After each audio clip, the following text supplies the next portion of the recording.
reading today is Letter of Recommendation, Cold Showers by Ben Dolnick. A couple of years ago, I got it into my head that taking cold showers would do something or other for me.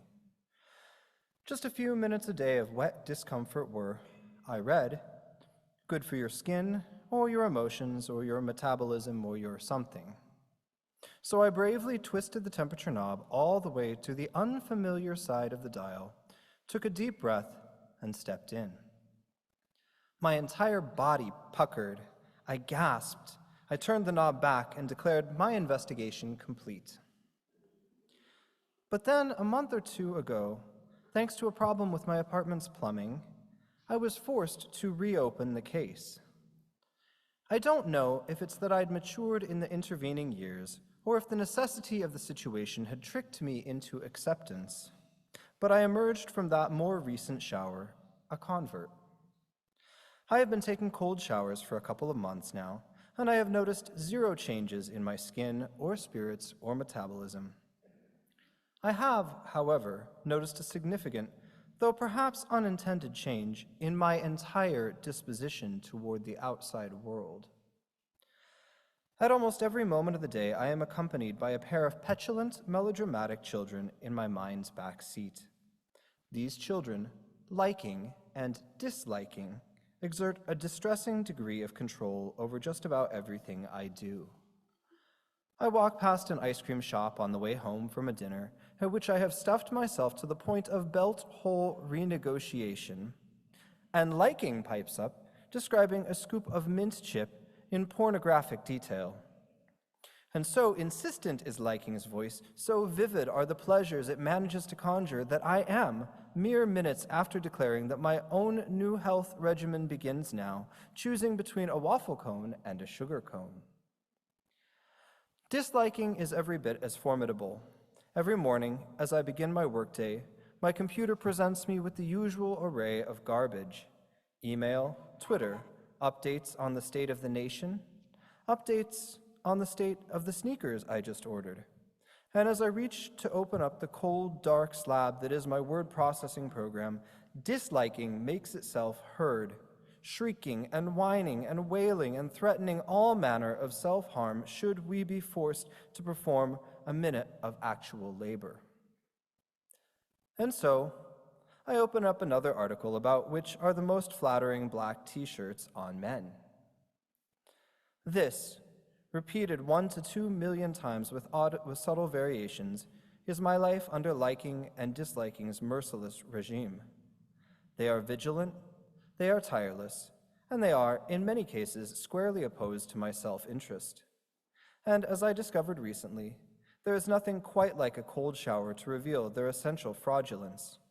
Showers are the perfect forum for dragging these little tyrants of preference into the light and forcing them to confess that they have, all along, been bluffing. In those moments, before you step into the cold stream, disliking will invariably begin to shriek, "Absolutely not. Can you imagine what that's going to feel like on our backs, our chest?" And if you can summon the strength to say, "Thank you, that's very interesting," and then proceed to step into the water anyway, you'll discover something. The cold water will, of course, hit your back and your chest, and none of this will feel great.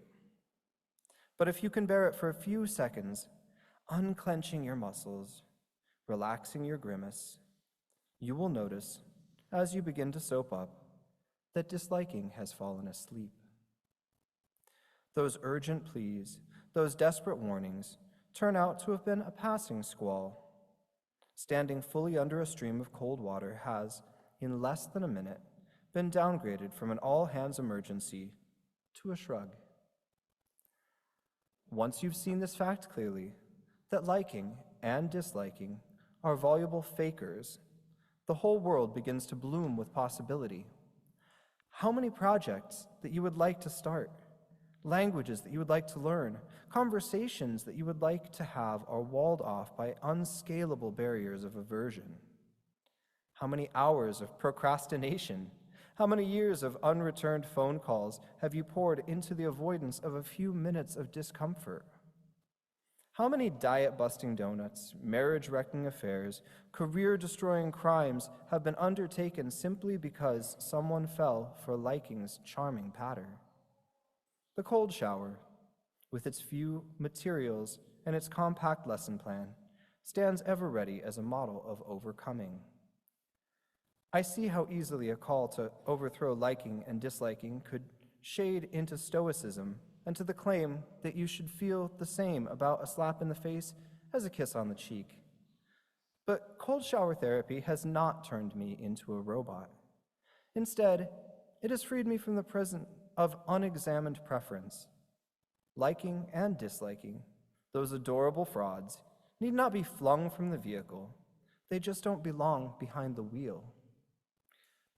Do not like, do not dislike, all will then be clear.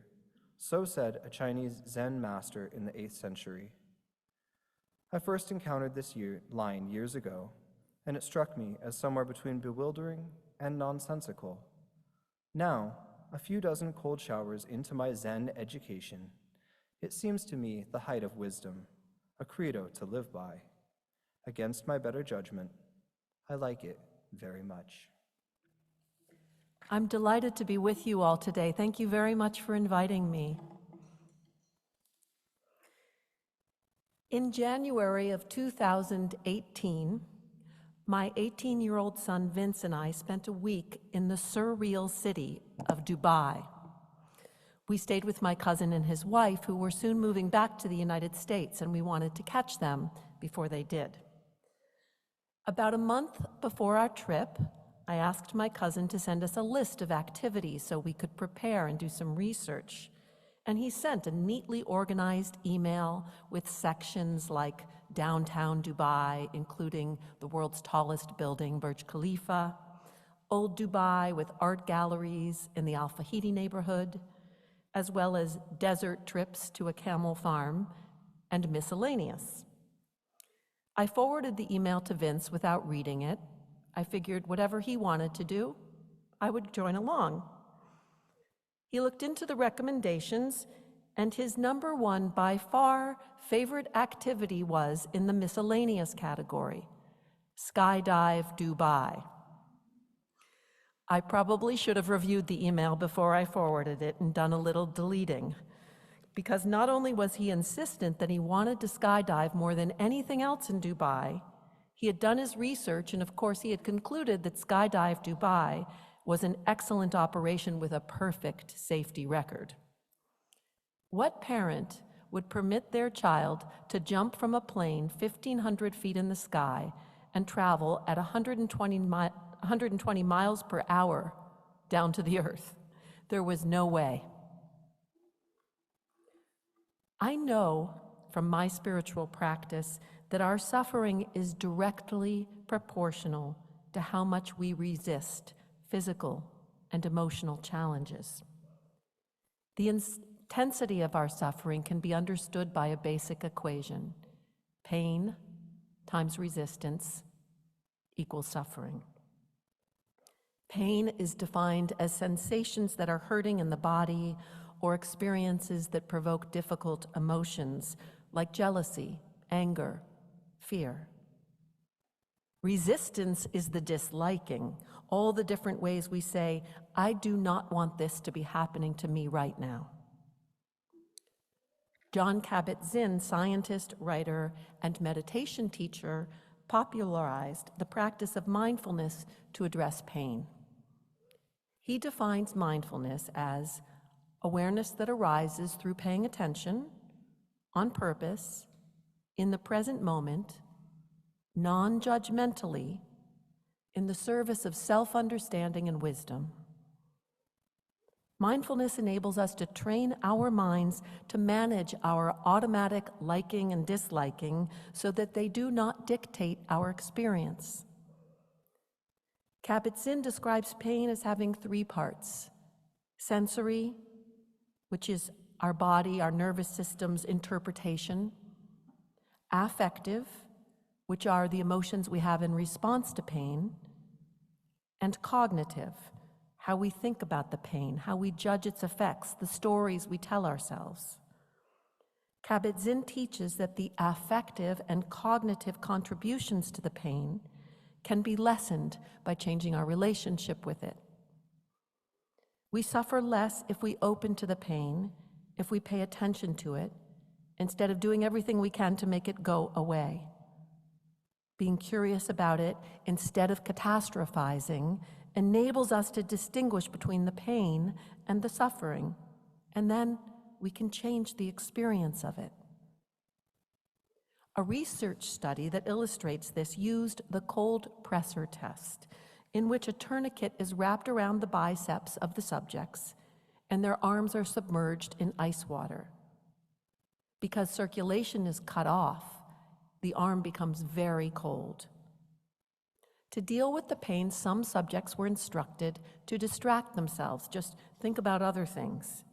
And some were taught how to use mindfulness strategies of paying attention to the sensations of the pain and being with them as non-judgmentally as possible, watching their emotional and cognitive resistance to the disliking. The subjects who used distraction strategies were better able to cope in the beginning. However, this approach proved to be unsustainable. Once the distraction broke down, they had nothing. The subjects who used mindfulness were able to keep their arms in the water much longer. Cold showers are a type of mindfulness training. I'll call it discomfort training. By choosing to undertake an experience that we're habitually or reflexively averse to, we're training our minds to see how disliking has a hold on us. As Ben Dolnick writes in this morning's reading, cold showers have freed me from the prison of unexamined preference. He continues, in those moments before you step into the cold stream, disliking will invariably begin to shriek, absolutely not. And if you can summon the strength to say, thank you, that's very interesting, and then proceed to step into the water anyway, you will discover something. The cold water will not feel great, but if you can bear it for a few seconds, unclenching your muscles, relaxing your grimace, you will notice as you begin to soap up that disliking has fallen asleep. Standing fully under a stream of cold water has in less than a minute been downgraded from an all-hands emergency to a shrug. And once you've seen this fact clearly, that liking and disliking are voluble fakers, the whole world begins to bloom with possibility. Buddhist psychology understands the mind to have a reflexive reaction of liking, disliking, or neutral to every single sensory experience. Being curious about these reactions and giving them some space can free us. We tend to avoid discomfort, to reduce irritations in our lives as much as we can. So we spend a lot of time trying to make things just right and creating what's erroneously referred to as our comfort zone. But what happens when we stay in our comfort zone? It shrinks. We become less and less tolerant of difficulties. We have to be constantly vigilant to uphold the delusion that we can stay there in the comfort zone, and we pay the price with fear and with anxiety. We end up isolating ourselves. Mindfulness training with discomfort helps build our tolerance for difficulties and bring our awareness of our mind's shenanigans into the light. When American poet Jane Hirshfield was a full-time Zen student for several years, she and her fellow students followed the strict regimen of rising at 3 a.m., splashing cold water on their faces, and rushing to the meditation hall to begin their morning meditation. She refers to this time in her life in her poem, Cedary Fragrance. Even now, decades after, I wash my face with cold water, not for discipline, nor memory, nor the icy awakening slap, but to practice choosing, making the unwanted wanted. In choosing, she is replacing her habitual reflexive resistance to the shock of the cold water with an invitation to remind herself that it is simply a sensory experience that she can respond to any way she wishes. In practicing this every day, she is reinforcing her awareness that she has the power to choose her attitude about the cold water on her face. She is training her mind to see her disliking and liking, making the unwanted wanted. The Tibetan word chinlab is usually translated into the word blessing in English. In Tibetan, it means to bring about, as a result of experience, a transformation in one's mind for the better. It creates a brightening of the mind. The blessing of a cold shower enables us to know ourselves better and therefore grow into a mindset in which we suffer less from the anxiety and loneliness that results from our resistance. When we practice this by choice, we create a laboratory for ourselves to see our reactions of disliking. And by virtue of choosing the discomfort, we start with a positive inclination and give ourselves a head start on adapting to the resistance. Discomfort training helps us face the physical and emotional pain that we do not choose. Throughout our lives, we are invariably forced into situations that we dislike and that are painful in degrees. From a noisy neighbor's party to a serious medical diagnosis. When we have not chosen the discomfort, our disliking reifies it and makes it the enemy. This is our natural reaction. Some of us are going through or have been through agonizing illness, relentless grief. So of course we resist. It's overwhelming. We can begin working on the challenges that are forced upon us with small-scale pain. I'll call this tolerance training. We can see how much attitude matters when we get a shot. When we're kids, we're just upset about the pain. We put up all this resistance. We try to escape. We scream. We grimace. As adults, we don't resist even though we know the shot hurts. We tolerate the shot. We accept the sensory discomfort of it. Tolerance training is about catching ourselves in a disliking reaction, like waking up to a rainy day when we hoped it would be sunny, or standing in a slow-moving line, or stubbing our toe. On our way to becoming grumpy, we notice disliking exerting control and we interrupt that momentum. Catching a cold is the perfect opportunity for tolerance training. Spiritual writer and teacher Stephen Levine puts it this way: each time you get a cold or the flu, use it as an opportunity to soften around the unpleasant and investigate how resistance turns pain into suffering, the unpleasant into the unbearable. Hear yourself mutter in complaint and self-pity. Pity arises from meeting the pain with fear. When we attempt to escape from our pain, we feel a sense of helplessness. We've been conditioned to withdraw our awareness from the unpleasant. Tolerance training teaches us how to take back the power from disliking. Discomfort training is a way into the tolerance training because it enables us to see that the shift is possible in the first place.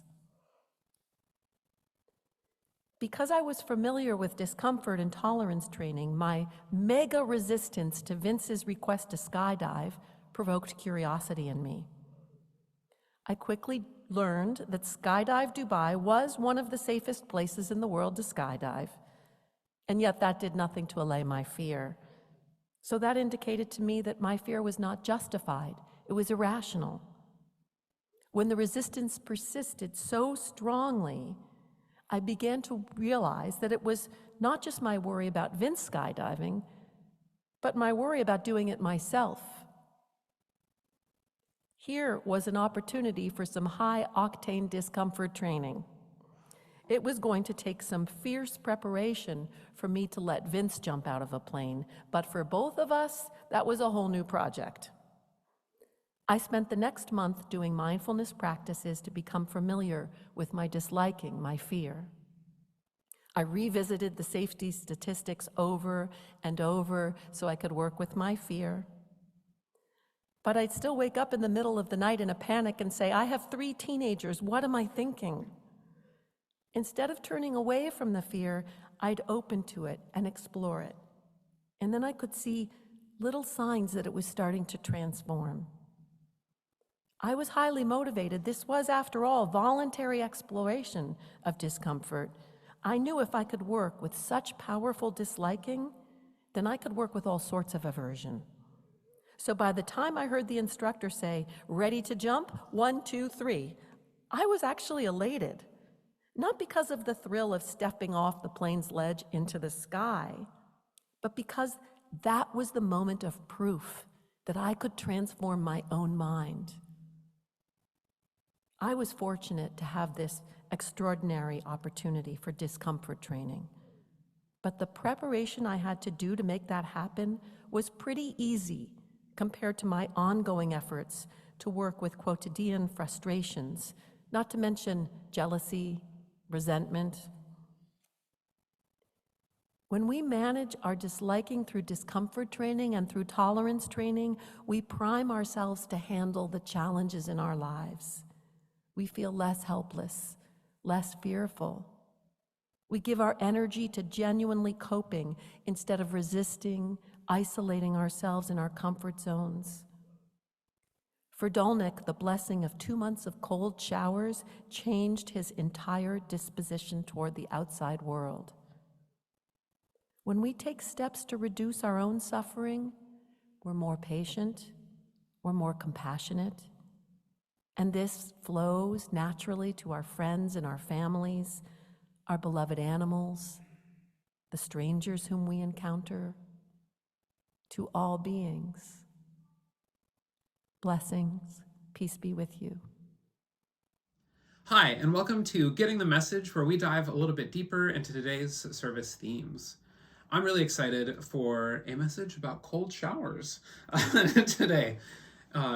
And I think those are cold regular showers, not cold rain showers? That's correct. Okay, just making sure. And I'm so excited to be joined by Pamela Patton, who is coming with us from usually over at All Souls. Yep. So would you like to introduce yourself a little bit for our congregation? Sure. So I've been active at All Souls for almost 30 years. I started going there when I first moved to New York City because I heard about the community and the ministers in the community.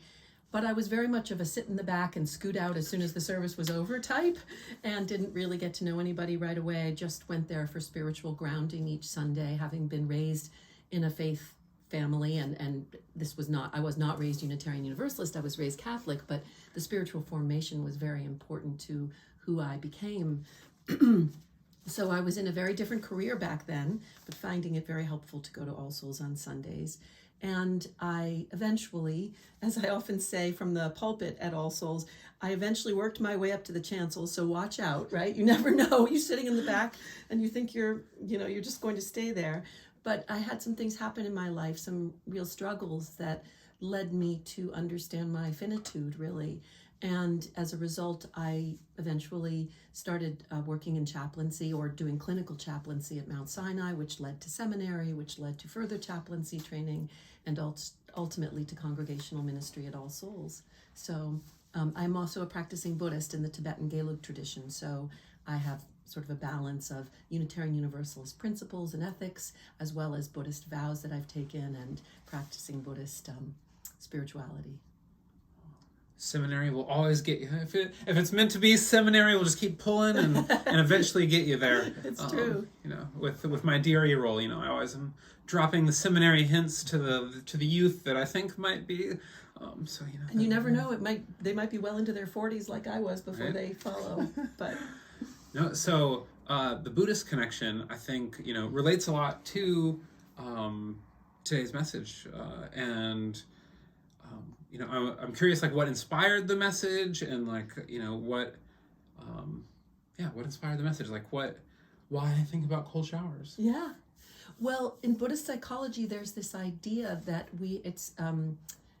there's an idea that with every sensory experience, we have a reaction which is emotional to it. We either find it something we want to get away from, or something we want more of, or we have a neutral reaction. So the idea here is seeing how our minds do that, and how anger arises, or you name it, sorrow, and we can get really stuck there because we think, well, this is my reaction to whatever's happening.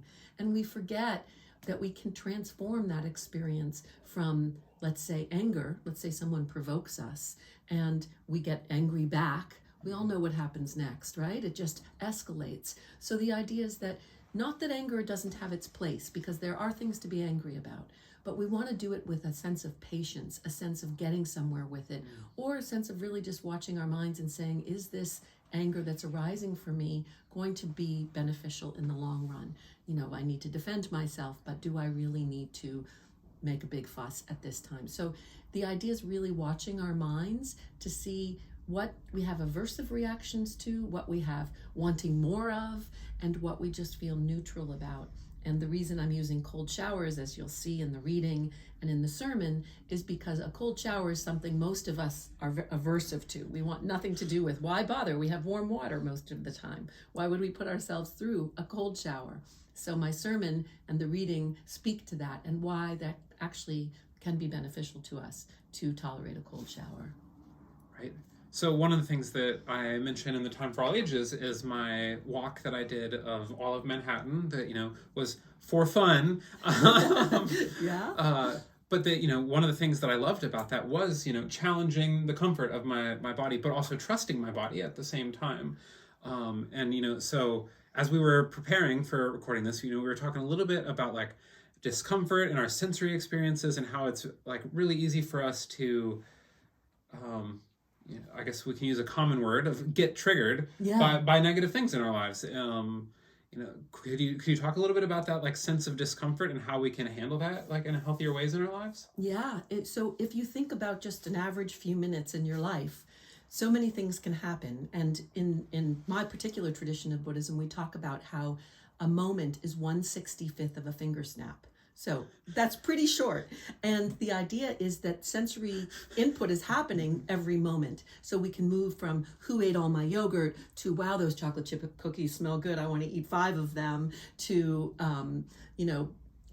my hands feel gross because I just ate an orange and they're sticky and it's bothering me, to my foot hurts. So there's just so much that's always happening. And if we begin to become aware of what's happening in that sense, we begin to just see how our minds are dragging us around on this. Some people call it monkey mind. Nietzsche referred to it as us being dragged around on a leash by these reactions all the time. So the idea of mindfulness is that we give it a little space, and instead of reacting with emotion and aversion or greediness, we give it a little space and we see our minds doing all that. It doesn't mean that the emotions go away. What it means is that we accept those emotions and we say, yeah, I feel anger. Not I am angry, but I feel anger. So what do I want to do with that? What will be the most beneficial course forward for me, for others? And the idea is that we, as you're halfway through your walk and you're starting to feel, or maybe you smell chocolate chip cookies, you walk by a great bakery and you think, I would so love to just go in there and just eat cookies and not continue. Your mind sort of sees that. It says, okay, yeah, there's this triggering, this temptation. Or as you develop a pain, like you said, be sensitive to your body. Is the pain something that you really should pay attention to and just stop and not finish the walk? Or is the pain something that's just arising, and if you focus on it, it's not so comfortable, but it's manageable and you want to do the walk anyway? So it's really just seeing the power of these aversive and sort of greedy and neutral reactions that we have. As you were talking, that got me thinking about, I also do intermittent fasting. Yeah. But I developed the schedule for my intermittent fasting based on taking the time to really pay attention to like when my body wants to eat. Because I had kind of moved all over the place and trying different diets, trying meal plans, trying lots of options. And I noticed that breakfast and lunch, I always like wanted to eat, and I wanted to snack a bunch in the morning. And so instead of like trying to force myself into a specific window, I said, okay, so my window will be that I do breakfast and lunch. So, it's that sense of both listening and learning what you do need, and then, cultivating the discipline, cultivating the systems that you need, the ways to handle the mind just pulling you over to all the reactions. The walk was a little bit challenging with, I did let myself take a break from the intermittent fasting on the walk day. And it was actually about the Museum of Natural History here that I was like, do I really want to finish this? There is still a lot more city left. So with the fasting, I wondered, so in the beginning, when it was quite uncomfortable and you were trying to stay attuned, but you were also trying to discipline yourself to develop a system, how did you work with your mind as you were figuring it out before you understood exactly the schedule that you wanted to keep? Right. No, so originally I started with the more popular 8-16 window, and so I did it as 10 a.m. to 6 p.m. And that worked all right. But then, like I said, I noticed that I would have breakfast right away. I'd have breakfast ready at 10. I wanted to eat. I was starving in the morning. And then but then even right after breakfast, I'm like, I'm still hungry. I'm really hungry. And so I would snack a bunch, and then I would reach for unhealthy snacks. I'd grab some of my kids' fruit snacks because I was just like, I need something quick. I'm hungry still. And then I'd get to lunch, and I'd have a big lunch. And then I get to dinner, and I'm like, oh, I should eat. I know I should eat something. So then it just was kind of just shifting it to the time. And I make sure that I get enough calories and that I'm getting a variety of food. The interesting thing has been that because I have narrowed it down to the specific window, and I skip a meal, I probably eat more now than I did otherwise, but I buy nice food because I have only 2 meals to plan for, so I'm getting steaks, and I'm having even today I packed myself food for here, and I had an apple, and 2 oranges, a banana, some gluten-free fig bars, so it's actually been I feel like I now have the healthiest relationship with food that I've had in my entire life. But you had to get through that wonky period where you were chastising yourself for eating poor food. Right. Yeah, it's having faith that you can get through despite the discomfort. Right. No, I did try the cold showers thing for a little while. It's a little bit too hard in northeastern winters to stick with. In the summers, I because I lived in Vietnam prior as well, and I actually started just taking cold showers in the summer because it felt nice.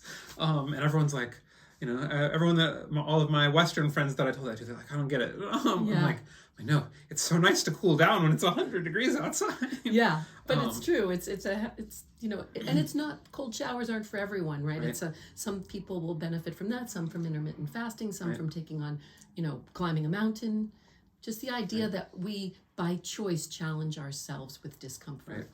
Yeah, but we, as humans, also kind of love our comfort zones. Yeah. I will admit that my comfort zone is routine. Yeah. That I like having, here's my set plan for how I do things. That's why, despite having to wake up at 4 o'clock, I am at Fourth U at 7 o'clock on Sundays so that I can have my slow routine to, get through everything. But yeah, so we like our comfort zones. Yeah, so, we do. What do we do with these comfort zones? Do we nourish them? Do we pay attention to them? Do we ignore them? Do we push outside of them? What do we do with comfort zones? Well, it's like what you said about intermittent fasting. We try to stay attuned to how they nourish us, because in some cases, for example, with sleep, I have a lot of routine with sleep because I've had sleeping difficulties throughout my life. So, but I'm pretty uptight about it. So I try to experiment a little under circumstances where, let's say, vacation, or where I don't have to get up at 4 a.m. I don't anyway, but where I'm not on retreat, for example, where we get up very, very early, where I'm in a position that, should things not go quite smoothly, I can experiment a little bit.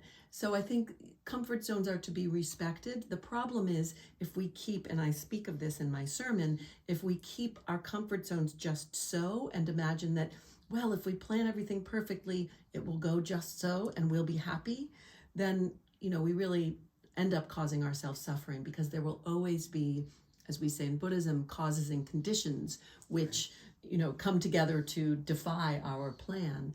And in order to, for example, live the principles of Unitarian Universalism, really respecting others, really sensing our interdependence, trying to make peace where we can, we need to be able to handle those challenges that come along that foil our comfort zones. So we always want to try to affect a balance with that. Right. It's fascinating that you bring up sleep, because I've been also very much on a journey of the last few years of acknowledging that staying up until 11 or midnight and then waking up at 5 was not a sustainable life practice. And now it's not the hip cool thing to do, but I go to bed at 9:30, and even last night I was asleep by 8:30 with waking up at 4. So I've just taken the steps of, it's a sacrifice of things that I could be doing in the evening, but I feel so much better when I'm actually rested. And it just takes a while, right? For a while you still stay up till midnight and you keep reprimanding yourself, right? And you get this awful voice in your head, and eventually you shift, hopefully, and find a better way of doing it. Right. Well, so you mentioned growing up Catholic. So I grew up evangelical, something which any of our listeners on our videos have probably heard me mention many times. And I spent a few years in the Catholic Church. Evangelicals and Catholics, they both love suffering. And you mentioned reprimand, the internal reprimand there. Yeah. And both The inner evangelicals and Catholics, they love that inner critic. Yeah. How do you think that, so suffering is kind of praised in those, that this is God testing you, and that this is going to make you a more pure person, and that you can handle this.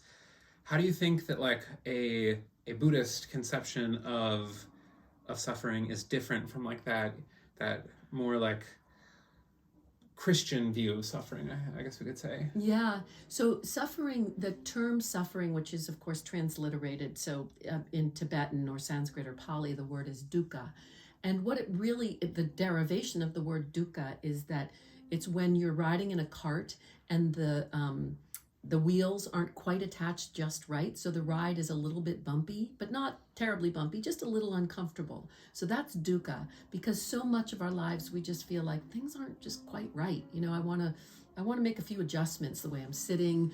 One of my Buddhist teachers always talks about how we come in from the cold and we're so excited to sit by the fire and get warm, but it doesn't take long before we're too hot. So we take a sweater off, and then we're still too hot. So we move away from the fire, we open the window, we're near the window, the draft comes in, we get chilly again. It's just this constant, things aren't quite right, which is what suffering is translated from the Buddhist word dukkha. But in Buddhism, the Buddha said that his teachings were about two things: suffering and ending suffering. So basically, there's no value in suffering. There is value in training ourselves to work with discomfort, but that's not considered suffering. It's considered the path to happiness.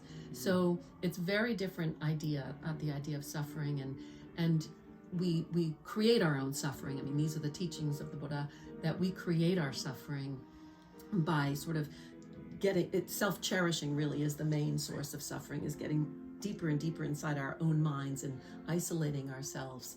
And of course, that's what our comfort zones can do in a negative way. Well, I'm going to practice my best concise podcaster, because I am positive that I could spend another 30 minutes just chatting with you, because there was enough in there that I could talk about. But I think we'll stop us there to avoid going another 30 minutes. Okay. But I have really enjoyed getting to converse about these topics with you, and I'm very excited about this message for our community. Thank you, Ember. I appreciate the opportunity.